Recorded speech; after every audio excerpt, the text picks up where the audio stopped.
Well, hey everybody, and welcome back to the HOG-POD. I hope you've had a nice break away from us, but we're back. Ben, it's good to see you again. I know it's only been 24 hours. Yeah, no, that's the thing, isn't it? It's mad. For the rest of the world, we've been hiding somewhere in a dark corner, but we were together yesterday morning for breakfast. Yeah, we were indeed. So unless you've been living under a rock, then you've heard about ROC, Regional Officers Connect, HOG-ROC, whatever you want to call it. We have discussed this, but Ben and I were there at the weekend and we joined, what was it, 190 others? A lot. Yeah, it was about 200 there. Yeah, about 200 there, plus all the regional team. And we had an absolute ball of a weekend, and we're going to get into that in this episode. But before we do, we'll take a quick look at this.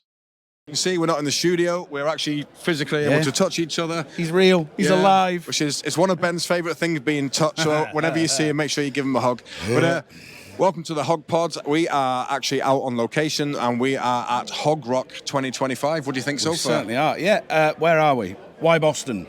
Mm-hmm. It is a very long way from home, so it's a good distance down the road. Crack and run down, good company in the car. I haven't bought my bike, sorry folks. And actually we don't have sunshine, Kenny. No, but it is on order. It is going to come. So you say you didn't come down on your bike, and we know that, but what did you come down in? Well, that's going to cause an argument as well. So I would tell you that I came down in a Mustang Marquee, and there's lots of people that tell me it's not a Mustang. We've done a couple of runs around the car park today, and there's a few conversions, so it's been good. Yeah, so Ben has a brand new toy, all electric Mustang. Is absolutely tickled pink, and so obviously we came across from Ireland. We had to fly. We had an hour's flight. We had an hour's drive, and we had an hour in the Chinese. And have your shoulders recovered from all that flapping? Yeah, getting there. So here we are, ROC. Behind us, you'll see the Weber as my director corrected me. I've been calling it Weber. No, definitely Weber. Yeah. But so the lack of a second B does confuse me as well. Yeah. So we got the Weber stand here, and they're cooking up all sorts here. We're going to go and take a look in a minute, but I just wanted to say a quick thing about HOG and the community. So particularly because of where I live. Yep. I avoid the word community. It has its connotations. My view, I think it can divide. Mm-hmm. I always prefer to use the word society. However, with this, this is no doubt a community. Absolutely it is, yeah. And it's it's odd things, isn't it? We're walking around, we're bumping into people. I'm sure you had it last night. I've had it a couple of times. Apparently we're voices that people go to sleep to. I think there's a compliment. It's definitely a compliment, yeah. Any number of people now are saying, I go to sleep with you. So those of you that are staying awake, truly appreciate you. Thank you very much. Yeah. But for those of you that have fallen asleep, thank you anyway. Yeah, they've tuned in for a little bit. Exactly. Yeah, it's going in subconsciously at that point. HOG-POD's going in, you know, like the old films where they used to flick up images. Yeah. We're doing it that way. Exactly. Yeah. But it's a real community. I'm seeing faces here that I've seen in Scotland, that I've seen in Wales, that I've seen in Ireland. It really, the true sense of the word community. Yes. And it's great to see so many people. On representation, there are 38 chapters, and we have 38. 38. Yes. So it's 30 out of 38. Huge shout out to everyone that made the journey, particularly those on the outlying, CASPs, especially from Jersey. Fair play to you. Everyone up in Bonnie, Scotland, and of course, I'm going to shout out the Irish. But whether you come from down the road or whether you've come from way down the road, thank you so much for coming. It's because it is really just a great event, and there's loads planned for this weekend, isn't there? It's jam-packed. So I've looked at the paper, I've taken a picture because I'll lose the bit of paper, so it's on my phone, and it's literally, if you talk about, we speak about value for money and things like that. If you're looking at an event sheet like that and you look at what this team have organised for us, there's literally everything. And there's even little partnerships and things cropping up. Oh, this absolutely tickled me pink. There is Monster everywhere. There is, delightful. Cases and cases upon cases of Monster. On the subject of communities, it definitely was a community, wasn't it? Albeit a temporary one for the weekend, which is always good fun, and it's quite in line with the rally, but with a bit more education involved, obviously, because it's training. We said about the numbers before we went and had a look at that little clip there. The really cool thing is the representation as well. Numbers of attendance was brilliant, but this year, out of 38 chapters, how many did we have there, Kenny? 38, 100% representation. Yes, which is absolutely fantastic. Given what the event's about, isn't it? It's about meeting people, it's about networking, it's about expressing your opinions, saying what's working, what could do with being notched up, and having the chance to do that in a room with other people where you can soundboard straight away. If you say something silly, that room tells you. there's no question about it, really, is there? If you Absolutely. sit there and you say, I think we should all paint our street glides pink and we should ride them into the ocean, someone straight away is going to say, yeah, we're not going to endorse that. So it's good having that there. And without everybody there, how do you know that you're representing the UK properly? The regional team do a phenomenal job, but they're not clairvoyant. And if you're not there, you're not engaging, you vote really, don't you? And I've said it all the time. See, if you don't go to the polling station, you vote for whoever won with your apathy. So actually having people there, having them engaged, and just the vibrancy as well. It was a busy room. There were some dominant voices. They've been dominant for a few years. That was very well put, Ben, actually. It's all right, because Paul knows that I love him deep down. There was lots of other people talking as well. So it's good to see all of those opinions being expressed. Lots of new faces. That was the other thing I was really pleased. A lot of, you call them rally furniture. We could call them stalwarts. We could call them lots of different things. But this year there was loads of new faces. There was people that I hadn't seen before. There was people that I have seen, but I've seen them from a distance. Catching up with Jade, who I've definitely seen before, but there's usually that sort of tequila rose haze. So it was nice having a chance to chat to her without the angry Nesquik involved all the time. We'll maybe touch on that later. I'm sure we will. Yeah.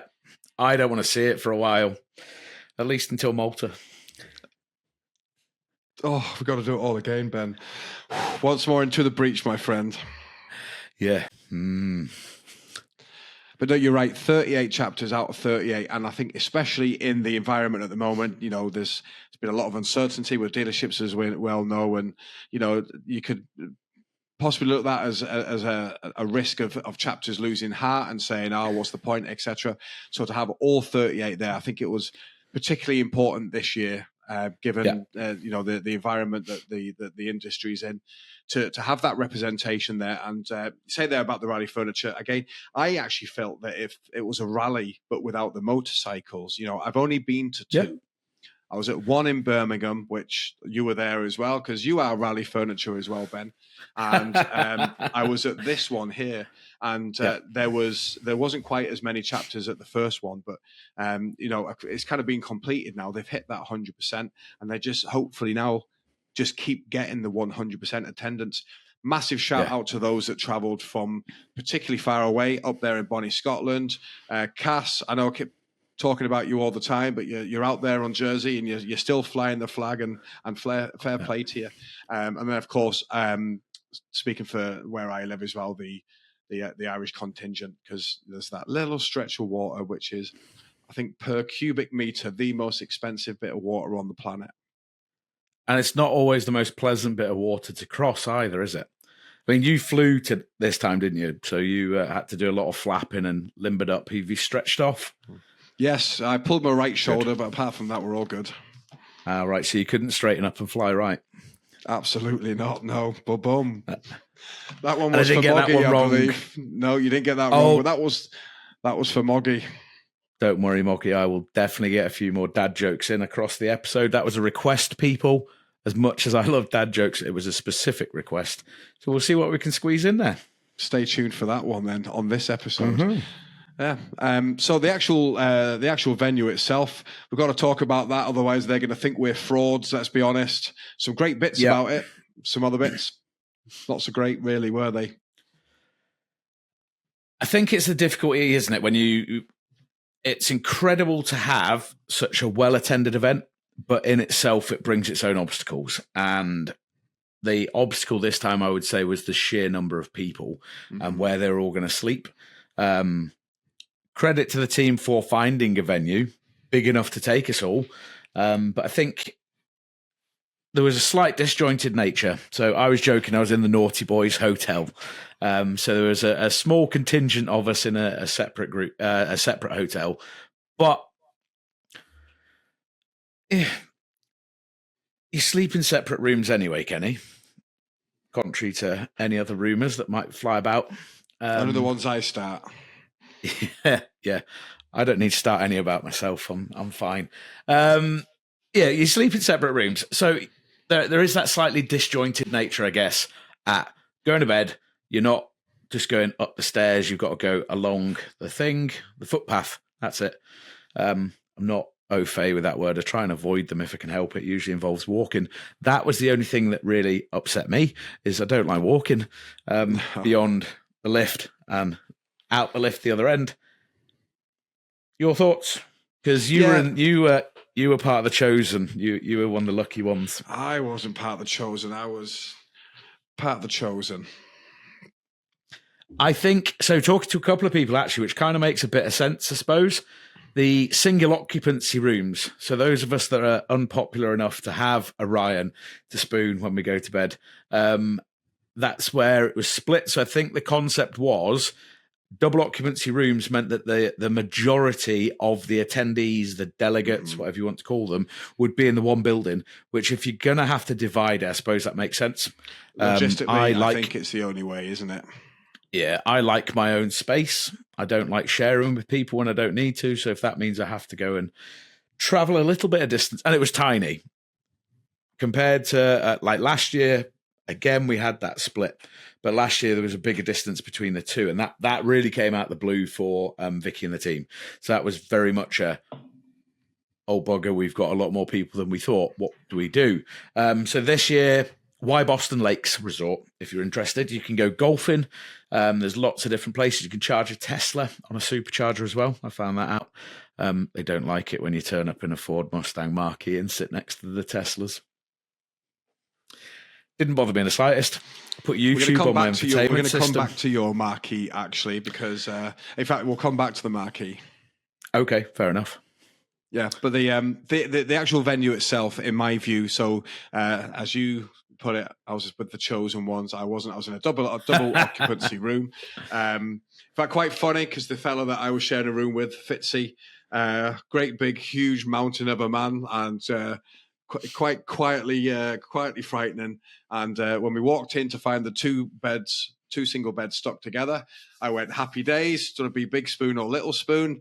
The answer was no spoon, and he promptly picked up two beds with his arms and just separated them, which I thought was quite funny. But as you say, I think logistically the easiest way to deal with a split is to keep the mass in the multi-occupancy rooms, and then those that are traveling by themselves slightly up the way. But listen, it didn't put a stop to the weekend. It was only the switch around before the evening and after the evening, wasn't it? Obviously for breakfast, but breakfast was provided at both sites.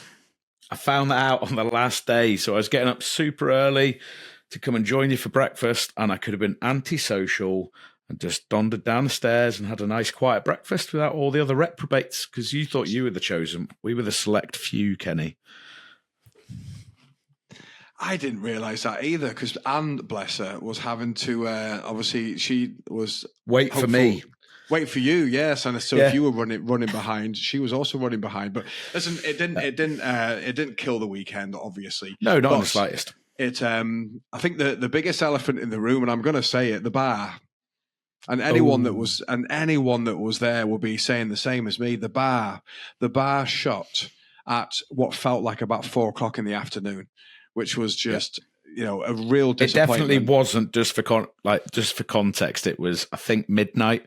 So it was 4 in the afternoon. Yeah. Yes, but referencing Moggy, as we did earlier, Moggy has a little thing at ROC and at her rallies. I don't know if you're aware of it, but it's usually, I think, the 4 a.m. club is as far as they got.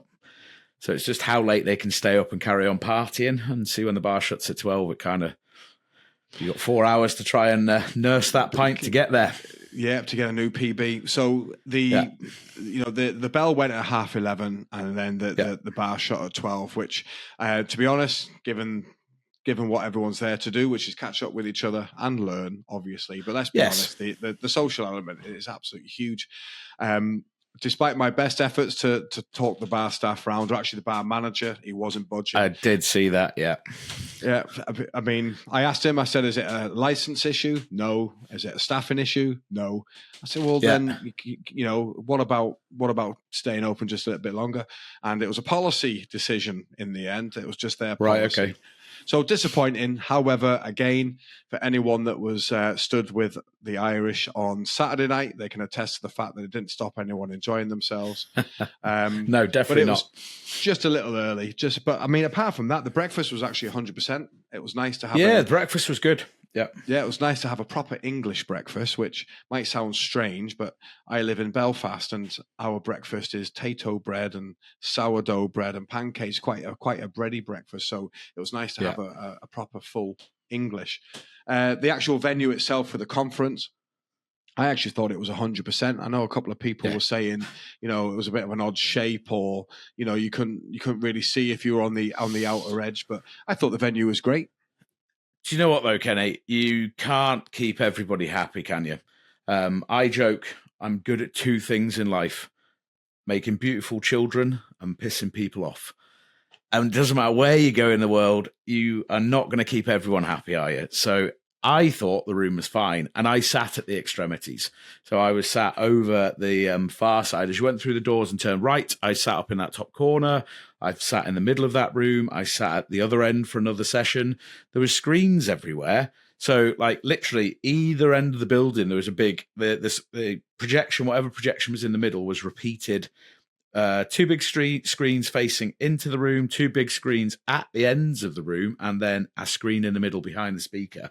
I don't think you can ask for much more than that.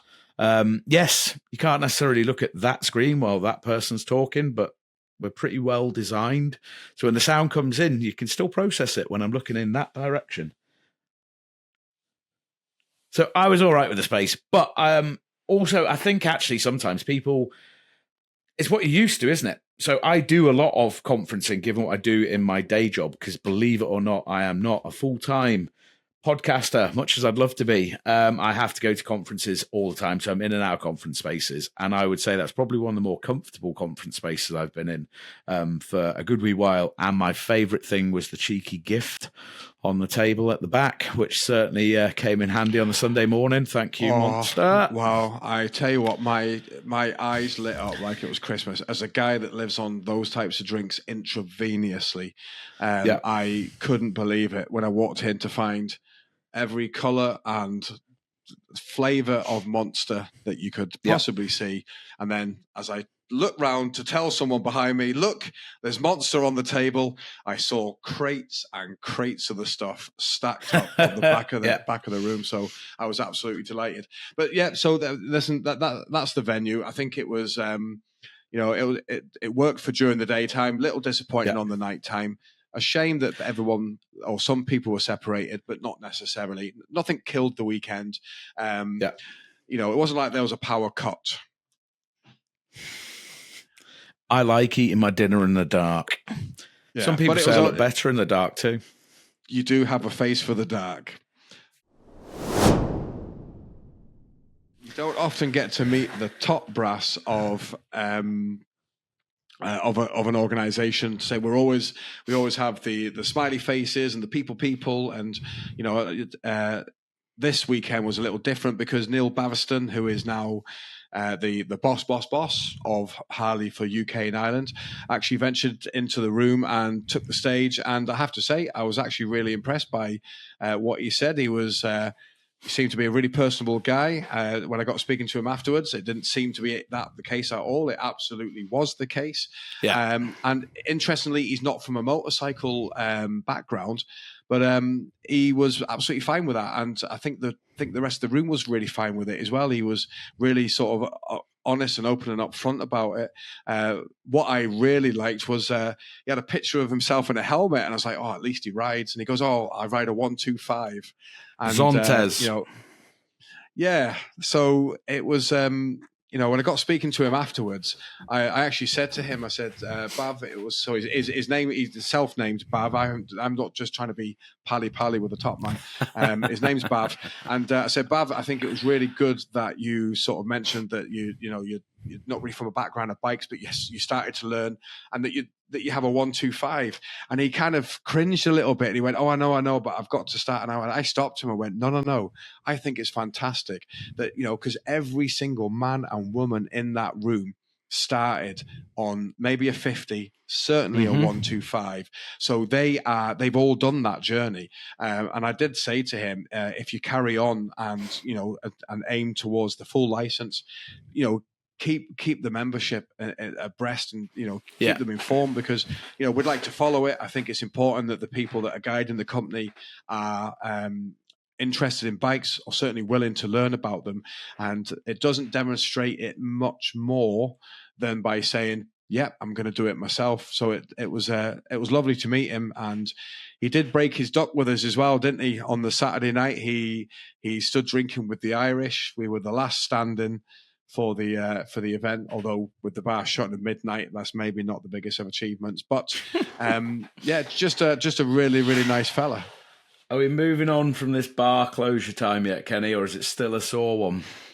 No, I was no. It's a real bugbear for me. But okay, did you get a chance to speak to him? I did. Yeah, I spoke to him a couple of times, and there was a couple of things that stood out. Absolutely, well done for coming and talking to us, because I think he's fairly fresh to the family as well, isn't he? And that is a big, big ask to go and sit in front of a room full of.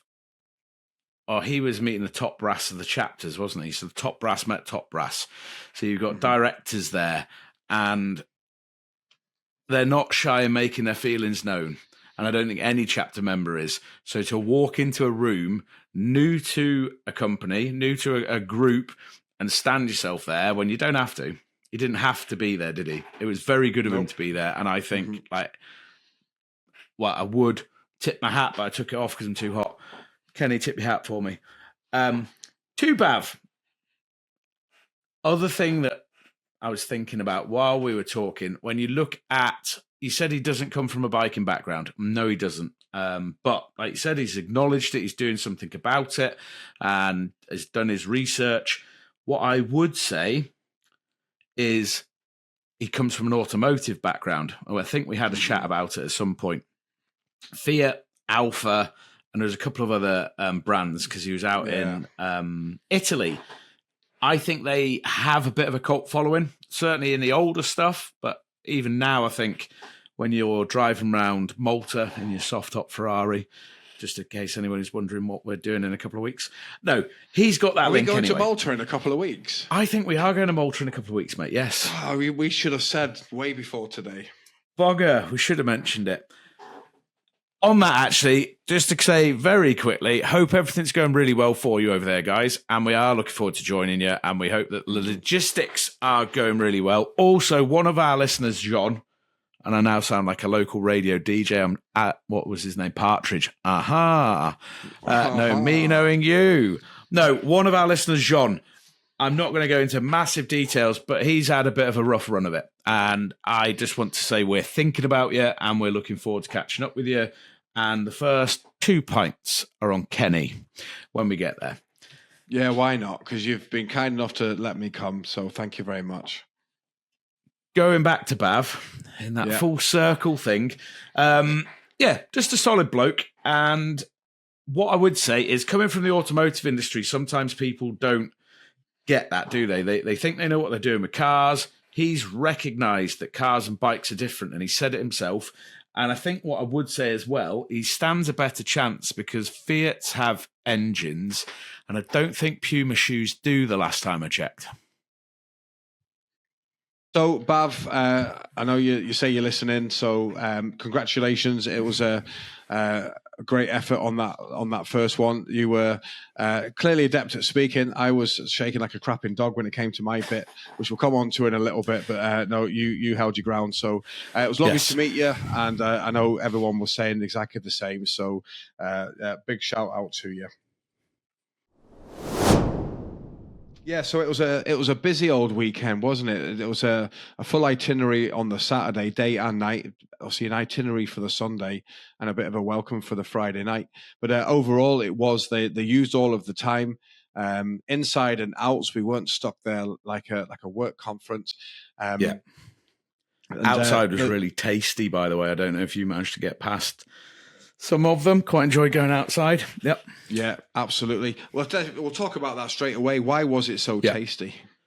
So one of the partnerships was Weber So Kenny did tell me at one point that he realised they're not called Weber. Yeah. Why did you think they're called Weber? Because it only had one B in it. So Michael, I have to read phonetically. So Michael, my director, corrected me and basically saying, "Are you thick?"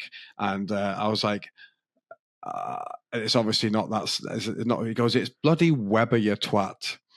Yeah, but it's not obvious. So I hope you stamped on his toe and threw your purple crayon at him. I don't quite verbalize phonetically, but I would say I read the same way, similar.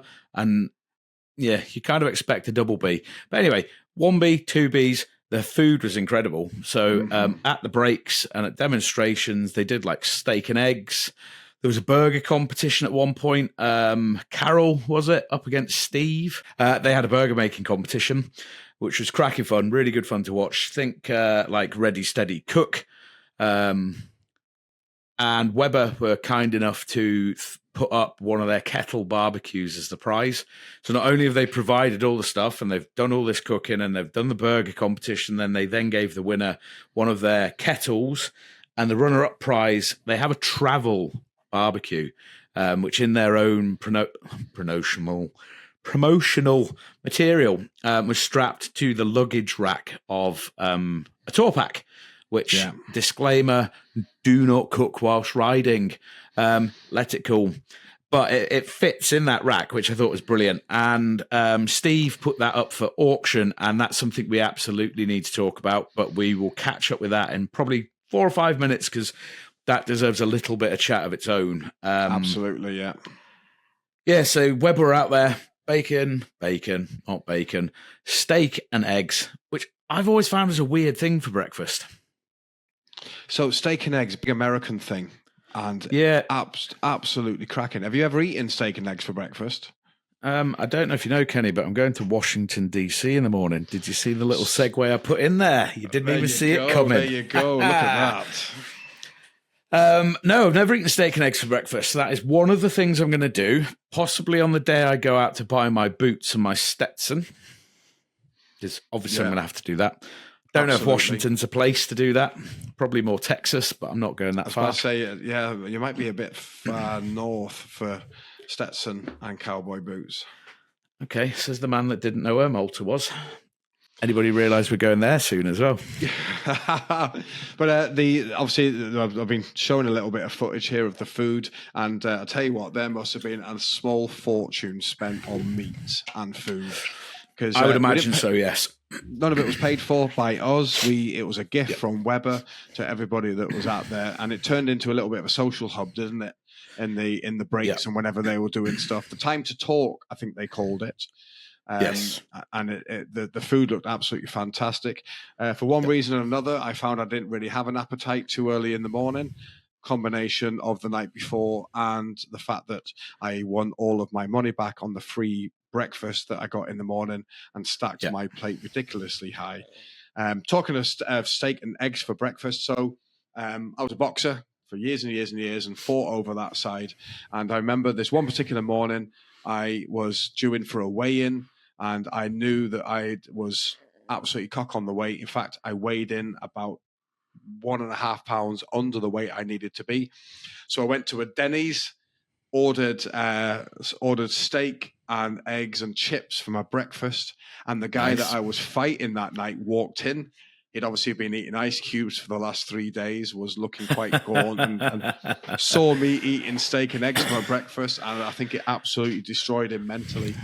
Psychological warfare. Yeah, I absolutely won that round. Not too sure about the ones after it, but he couldn't believe it. He goes, "Oh, have you weighed in?" I was like, "Yeah, but I've got my secondary weigh in shortly. I've just a pound and a half to play with, but good luck, mate." Yeah, absolutely tortured the poor fella. But yeah, the space where they were was really cool as well, though, wasn't it? It was. Yeah, they've obviously. I reckon that gets a good amount of use. Yeah, the only slightly embarrassing thing. So Weber were there, and they had loads of equipment. They had like small barbecues, big barbecues. They had gas, they had coal, they had a smoker. I don't know if you saw the smoker at any point. That was pretty awesome. Like a sort of barrel barbecue, but not barrel. It's Weber, isn't it? So it's fancy with a smoke unit on the side. I managed, in true Ben fashion, to ask about the one piece of barbecuing equipment in that space that Weber hadn't provided. The man from Weber was very polite, and he informed me that I could look at the side of it and get the manufacturer's information, but it was not, in fact, a product he was showing that weekend. So, yeah, good-o. Yes. Well done, Ben. Well As done, always, Ben. yeah. One job, Ben. One job. One job. But no, it was good to see them there. And so just remind me, I think we get something like a 15% discount. If you're a member of HOG, then you get a 15% discount. It's healthy enough. It might be a little bit more. There'll be a fact checked underneath me if I'm wrong. Yeah. But that was best bet is check the website. Mm-hmm. Yeah. Go to the HOG website, have a quick look. I'm not saying to do it now, Kenny, sorry. I'm saying to anybody that's listening, if you're ever curious, the list on the website is really comprehensive, and it's all there. Yeah, I'll put a link to it actually in the description just below us here, or if you're listening to us, it'll be in the notes. But one quick thing, actually, talk about discounts and HOG while we're on the subject, because it's one that you'll definitely appreciate, Kenny. I think you'll get massive use out of it. And you were saying about being a boxer. Not a sporting man, and I'm certainly not a boxer, but an uppercut would be a type of throw, wouldn't it? It like would. A punch. Yeah. It's also a hair product, and we get a healthy discount on that as well. So if you're in need of any hair products, Kenny, you can get your HOG discount. Yeah, listen, I think we... Sorry. Well, in fact, not everyone They do beer knows products. They do, yeah. Not everyone knows what is under this hat, and it was actually quite funny because funny story on the whole hair or lack of hair or hat disguise type thing. So full disclosure, I wear a hat for two reasons. Number one, I just like to wear a hat. And secondly, I've got a big light above me here and it bounces off quite a well-polished head. So I wear a hat so people aren't dazzled. But I had the pleasure of finally meeting in person Talon, the director for Wolf Runer, who also heads up Project 62, which I know Ben's going to come back to shortly. But I noticed him. I went over and I didn't have my hat on. I said, Talon, really good to meet you. And he really politely turned around. He goes, oh, really nice to meet you. How you doing? And he kind of turned me around and he looked at the patch on my back. He goes, oh, you're from the Belfast chapter. Great to see you. Great to see you. Good to see that you're here. And I looked at him. I was like, and I said to him, you don't recognize me, do you? And he kind of looked a bit quizzical. And I said, I interviewed you for about 2 hours for a podcast. And he still looked a little bit confused because I know that he's done a lot on sort of speaking and stuff. And I basically pulled a hat on and he just went, oh, Jesus, Kenny, how you doing? I'm really sorry. And, I had actually quite a few people come over to me with when I had the hat off, say, you do the HOG-POD, don't you? And I said, yeah. And it was Kimmy particularly. Kimmy was like, oh my God, you look so different without a hat on. Now, they didn't specify whether it looked better or worse, so I'm just going to stay as I am. But keep talking, Kenny. Don't stop talking. Okay. You keep talking. I'm going to off a minute. I'm going to back, but you carry on. Right. Okay. So the reason I'm telling you that little story there is basically the hair products I clearly don't need. So that is Weber. We had, in fact, what is he doing here? Those of you that are listening and you can't see, he's dicking around off camera. And, woo! So here's me saying that I've got one for you. So Ben is sporting a Island Bike Fest hat, the same one that I wear. He's obviously picked that out from the girls from Bike Fest. And I didn't actually, I stole it because I was coming up the road and Vicki told me the good stuff that Fiona and Val had given her, and I decided I'm going to get a Bike Fest hat because I didn't know that you'd been given one. Fiona, if you need something to get somewhere, don't give it to Kenny. Yeah. So while we're talking on here, actually, I'll make a promise.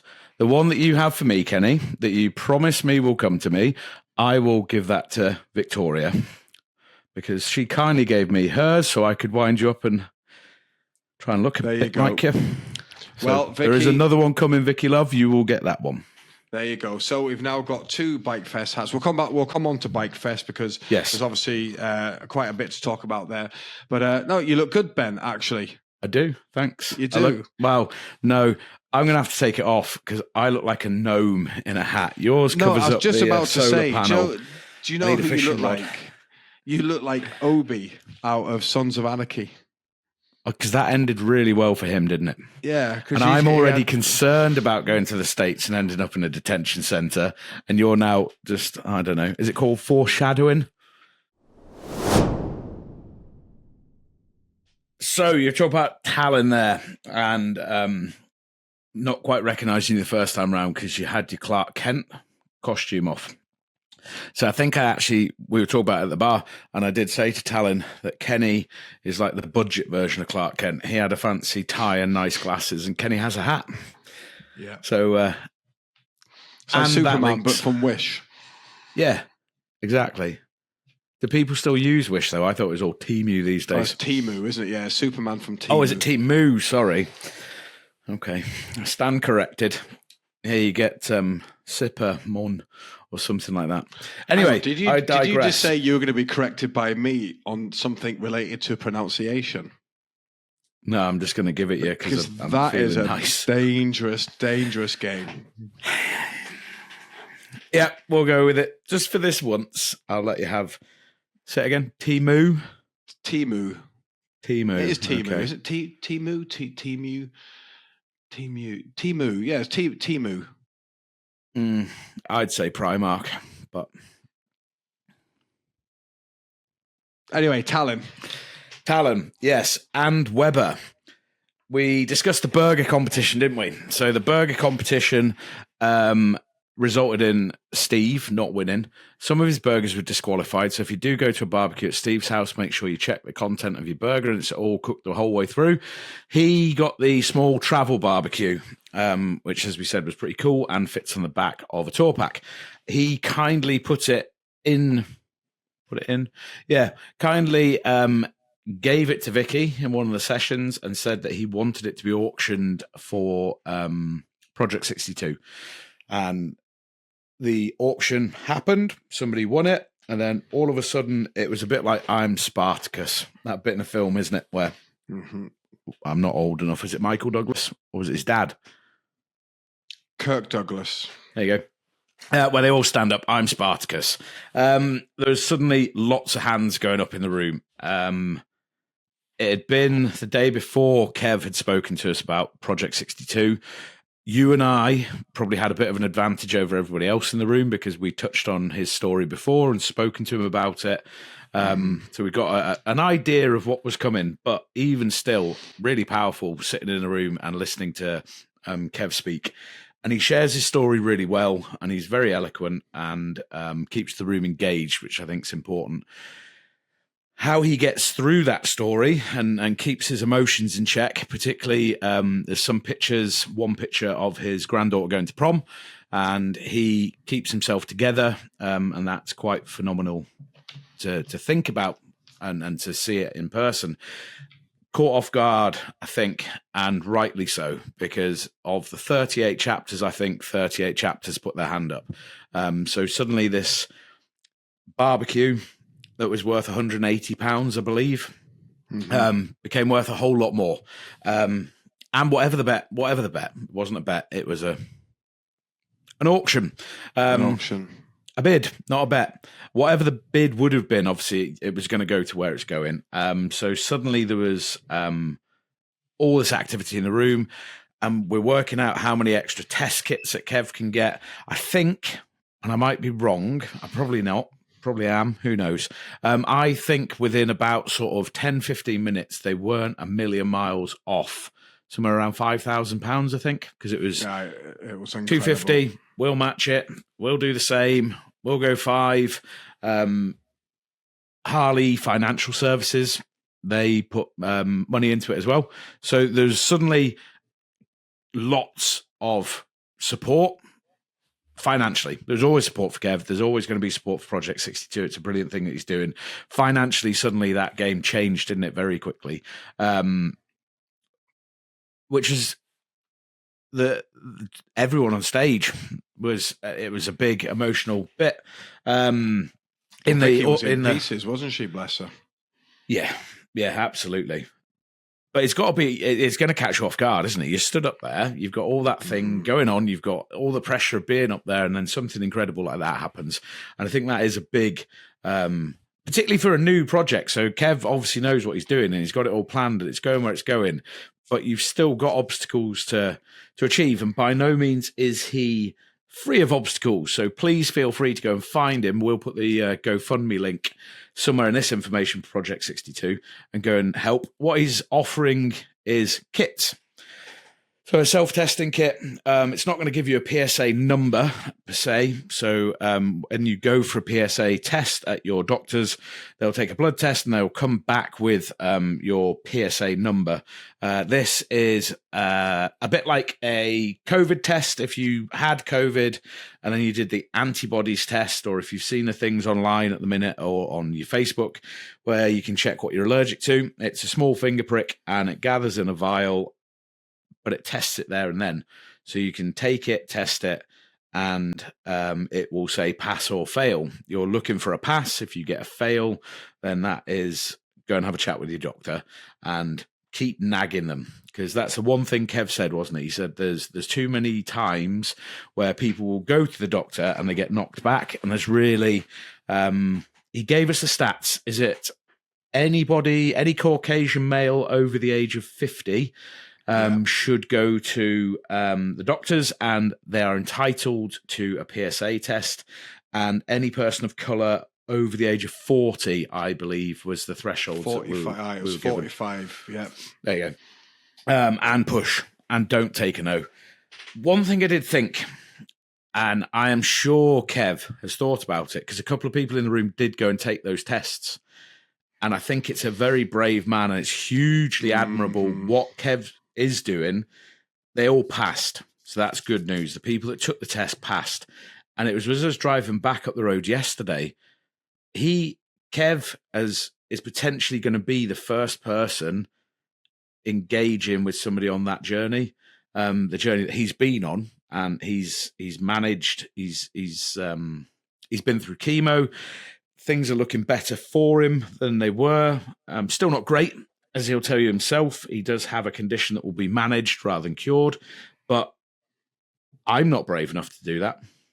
And I'll put my hands up. I am absolutely not brave enough to go, there you go, mate, with the potential that they could come back with a fail, and you're the first person they're going to meet and have that conversation. You couldn't ask for a better person in Kev. You know what I mean? If you're going to find out something like that, I think he's a cracking person to speak to about it. But yeah, braver than I am.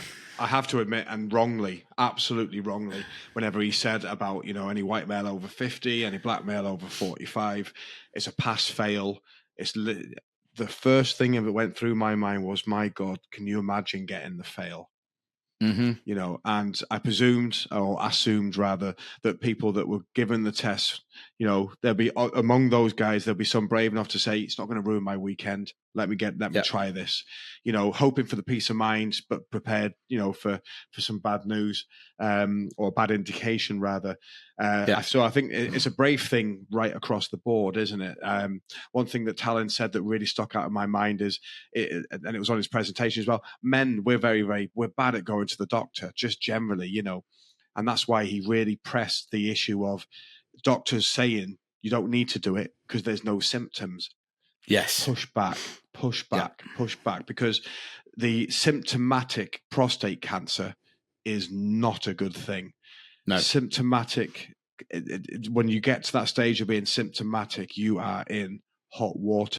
Two of the people you've spoken to on here both said the same. And that's what I said when we interviewed Kev. I'd had a conversation separately with Phil Stickins, who you interviewed, and both of them said, felt great, probably in the best physical condition they've been in a very long time, didn't think anything was wrong. And again, the other commonality on the off chance. Phil, if I remember Phil's story properly, and Phil has told me, was at a social event and the PSA tests were there, and Kev, his mate, had a scare, hadn't he? Had a false positive and nagged his pals to go and get it done. Those two blokes, without the universe poking them at that point, might not have ever known. So, exactly, because they both said, actually, of their groups, they were the last to do it. Mm-hmm. So the moral of the story there is, don't be the last person in your group to get a PSA test. I have to say a huge shout to Alan from the Geordie chapter and Martin from Three Rivers, who kicked off that whole, what turned into an absolute assault of money. The Geordies instantly said, 250 quid. I think there was one bid below, and then 250 quid, and then literally within seconds, Martin Coote said, "We'll match that, but we don't want the barbecue." And then there was it was like dominoes, wasn't it? Chapter after chapter after chapter after chapter. And I actually, while all of the foray or whatever, all the sort of excitement on the floor was happening, I was watching Talon and watching Vicki. And the pair of them were visibly moved. It was absolutely stunning. As Ben said, listen, we're going to stick a link to Project 62 in the description below. I did check the GoFundMe link last night, and I think at the point that I watched it, or I checked it, it was like 95% of the target. I suspect that if I was to check now, and certainly if you were to check at the point of listening or point of watching, he would have absolutely smashed through that. It was if there was ever, and again, we right at the very top of this program, we talked about there being a community within HOG, and despite my reservation of the word, HOG is the one environment in my life that I do truly refer to as community, and that was a community in action. It really absolutely was a community in action. Get a really cool pin as well. So Kev's put a lot of thought into his design, hasn't he? His bike, he's had painted. 62. If you haven't listened to the episode, go back and listen to it. I'm not going to tell you why it's 62. You've got to come back and tell us. But he has a really cool pin. It's a bit like a racing graphic, which matches his bike. So go and have a look. I think he has them available. He was talking about merch and things that he might be looking at.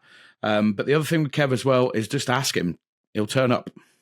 So if you've got a rally, you've got an event, you've got somewhere you think he's going to go and have an impact, because you're right, we don't go to the doctors at all, but we do go hang out with each other at things, and sometimes having somebody there telling you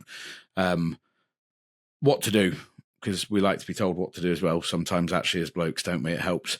Then, yeah, he'll come along to your event, he'll talk to you about it, he'll talk to you about himself and his project, so make sure we keep him busy. Yeah, especially during the winter, we all know that things are, we talk about it frequently, things start to die down slightly. So yeah, get in touch. So again, all the links will be below. Last thing on Kev before we move on, crazy son of a gun that he is. You might have picked up the fact that me and Benjamin are going to Malta very shortly. Kev is going to Malta as well, along with probably about a third of or in fact more than that, I think it's 30 something plus of his own guys from Wolf Runa. Well, Kev and Gavin, we Flower, if you're still listening, Flower, it was great to see you at the weekend, by the way. They have decided that they are going to ride to Malta, take their own bikes to Malta, which I think is it's fantastic. Good on there. Make sure that you two keep as well posted on that journey. Me and Ben are going to take the easy route. We're going to get a nice aeroplane, and it'll be good to see you there. So say all the links are below. Make sure you check all that out. What had to follow after a really, really moving story was these guys here, Ireland Bike Fest. Absolutely, and there as well, yeah, on Ben's hat now. I was absolutely delighted to see Fiona and Valerie come from Killarney over to Bike Fest. I've been on at them for the last couple of years to get across to something like this because, in my opinion, the messaging from Bike Fest was always a little bit too late. We all know how the chapter or how the chapters plan their calendar. and I felt that by the time they started messaging, it was just maybe a little bit too late. But anyway, they jumped on board this year, and it was great to have them there. Fiona, who is very proud to say is a friend as well as a biking colleague, and Valerie, who I'd only previously met online with various meetings, but no, she was there, and they did great, didn't they? They did, and I'm going to start off by apologising to Fiona very quickly. I'm going to have to take this off because I get far too hot. I'll be a quick second. So we said about Easter eggs, me and Fiona. So I think maybe for the next couple of episodes, Herman might need a little winter warmer. So we'll pop that there. So it's still visible because thank you very much for my hat. I think they did excellent, yep. And their presentation, really good.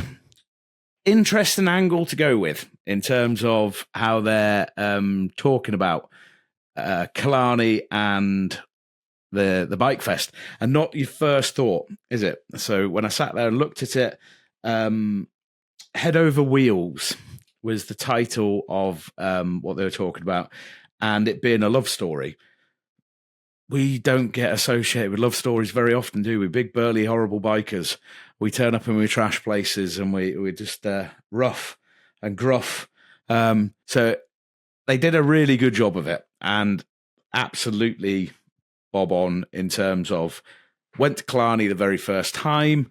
Killarney rightly was worried about however many bikers were going to turn up and what was going to be left of Killarney when they left, and realised, I'm trying to think how Val worded it.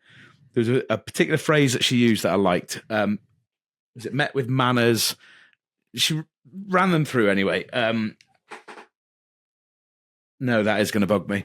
I'm going to have to find out. I'm sure Fiona and Val listen. So, Fiona, you can tell me off at some point and I can try and get it into the next episode because I'll probably need to do an apology anyway. But it was the way that Val described it. Basically, you expect this and you were met with the opposite. And since then, Killarney and Bike Fest have been a love story that's gone through the years. 20 next year, isn't it? Yeah, so their 20th year. So 2006, Harley Davidson took the European Festival to Killarney. Had a really interesting conversation actually with Marty Dickinson, who obviously, well, with George and Elaine Shepherd are hanging up their regional team boots. But had a quick chat with Marty about this. Really interesting fact from Marty Dickinson was that the most attended chapter to go to Killarney in 2006 was Neen Valley. And the act, check this out, we're not talking tributes, we're talking actually Susie Quattro, Roy Wood, Bonnie Tyler. You told me that at the time. Like you'd obviously just had the conversation with Martin when I got there, and that was the first thing I said. Oh yeah, tribute acts. Mm-hmm. No, nope. The actual. Going to be honest. Act. I know the top one and I know the bottom one, and I'm trying to be really sneaky while we're having a blether and Google Roy Wood, and I'm probably going to know who he is and then feel really silly. I'm going to let you find that one out because you might well do. Oh, yeah. So they were the acts.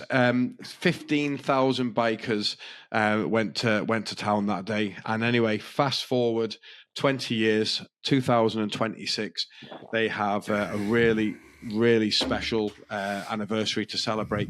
And it was just great to see them there.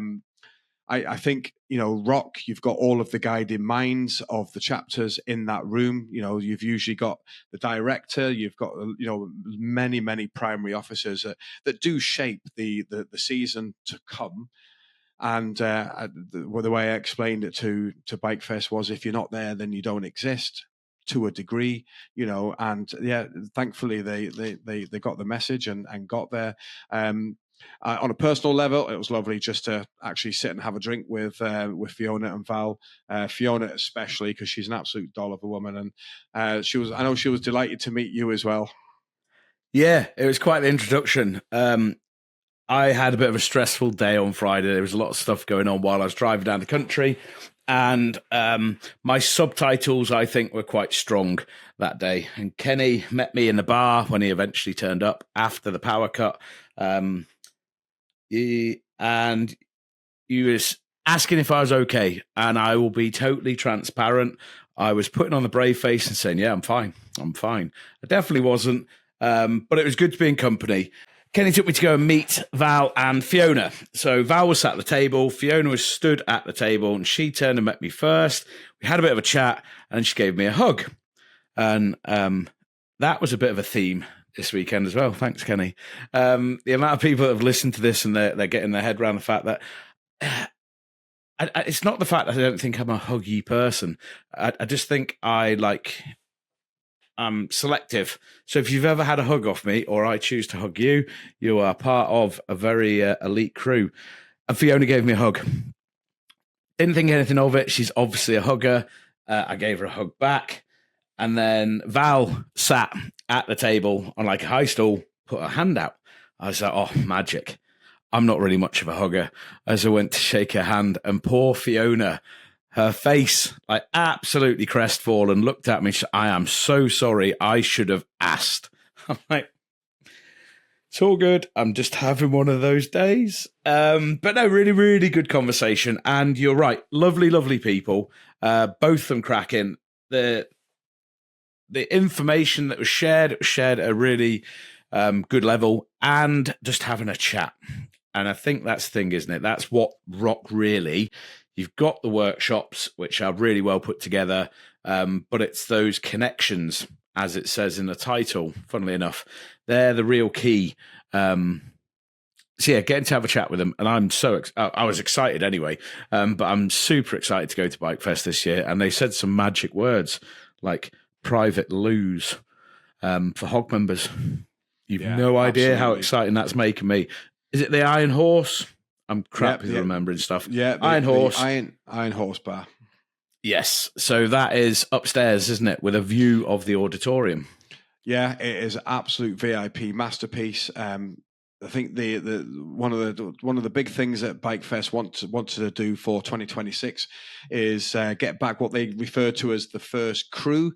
So the first crew was that obviously in 2006 it was a Harley Davidson Euro Festival, and what they want to do, because Bike Fest has developed and evolved from that year, right through to this year, and it involves every bike and every brand, and anyone that rides 2 or 3 wheels are more than welcome. But what they want to do, and it was very clear in their presentation, is they want to pay homage to HOG and the Harley members that came. So they've brought up this concept of first crew, which is basically just a tip of the hat to members of HOG. And as such, there is this private bar area for for HOG owners. So the room that we were sat in would be basically a bar that won't shut at midnight, which is even better. And there'll be loads and loads of space for everyone to sort of mingle and meet and catch up with each other, because we'll be in the end of May by that year. So we're still quite early in the season. It would have been a long winter. And then, yes, there's a view straight over the arena. Obviously, the downstairs is a great venue. This is just a little extra special up the stairs. So yeah, it was really, really good to have them there. And obviously, the event itself is going to be littered with all sorts of special things. Not least, I can finally say it out loud now, because I was able to sort of start to give some details out about it. HOG-POD and Bike Fest have collaborated for 2026. There's a really, really special project coming up. I tried to explain a little bit about it in the few minutes that I had in Bike Fest, but just to sort of recap it, and for those of you that weren't there, in 2026, when I say we, HOG-POD, that will be myself, Ben, and a few others, which will include a professional filmmaker, another professional cameraman, a logistics lead for me, are going to be doing a 5-day tour of Ireland, which in itself doesn't sound particularly outstanding. The special bit about it is that it's going to be turned into a documentary, which will go onto a we hope, a well-known streaming platform. So getting a little bit more interesting. But here's the thing. We will be joined by a celebrity, a motorcycling celebrity. I'm not going to say too much more on that one just yet because of various reasons. But needless to say, we will be joined by a motorcycling celebrity. And the most interesting part of it is that there will be the opportunity for people to come and join us. So we're going to be running a raffle, a prize draw, to have a number of spots, and they're +1 to come on an all expenses paid 5-day tour around Ireland. I want to say all expenses. I'm not going to be paying for you to get drunk every single night, but we are going to be paying for your accommodation. There's going to be most of your food included, and obviously the opportunity to come and be part of this project itself and be part of the documentary. So I was asked any number of times at ROC how people can get involved in that. What I'll say is over the next couple of weeks, there will be details going up onto the website that will start to explain a little bit more about how you enter the draw, exactly what's involved with it, and how you stay in touch, and hopefully that will be shared far and wide. And then at some point in March of next year, the draw will be made, and there'll be 3 lucky winners plus their +1, so up to 6 people in total that will come with us and enjoy what will be a pretty special event. I can't wait, and I'm finally so excited that we've actually got it out there. And my pressure cooker that we spoke about a couple of episodes back, I can release that valve. 10 out of 10 as well, by the way, because I know you won't tell yourself that you did well, but you got up on that stage and you put that across perfectly. I could see you sat next to me, and I was listening to a bit of breathing going on, and being a performer, recognised and picked up on some performance nerves or anxiety going on. And I think my precise words were shoulders back, heads up, and own your shit. And you did that. So, yes, well done. Well, I don't know exactly if I did it, but do you know what I will say? It is so nice to finally be talking about this. This has been living in my head for more months and possibly years than I can, I'm probably going to admit just now. It's so nice to finally talk about it. I think that, as I said at ROC, you can go onto the TV or satellite, and you can watch people going around the world in any direction. Okay, but very little on Ireland, and people in GB especially and Europe. Ireland is a destination choice for motorcycling. But go and find some content on it. Go and find some substantial content on it. And I'm not saying that there's none out there, because there is, but if you try and find, say, a 4 or 5 part series on it or a documentary on it, you'll be very, very hard pushed. And that is the gap that we're hoping to fill with this. And just super excited. More relieved that I've finally been able to talk about it. And plans have been in the making for months and months and months and months and months and months and months, and we are nearly over the line. So we'll keep you posted, and just keep an eye on our socials and keep an eye on the website. But there will be ultimately a way on the website to register your interest in the prize draw, and then that means that whenever developments occur, you'll be one of the first to know, and you won't miss your chance to get entered. So that was a tough act to follow after Kev. A really tough act. So it was from something really, really sort of deep and personal to something as exciting as this. So it was a bit of a roller coaster. But yeah, so there we go. Yeah. And a quick heads up to the headmaster, and I am going to call him the headmaster because he referenced it at dinner. I'm coming to Ireland, mate. I'm doing all of it, not just the bits I normally hang out in. So get ready. Yeah. He's coming to real Ireland, John, and he's going to come and see a hell of a lot of Ireland as well. So, yeah. And do you know what my saddlebag's going to be full of, Kenny? Tequila Rose. That and yellow potatoes.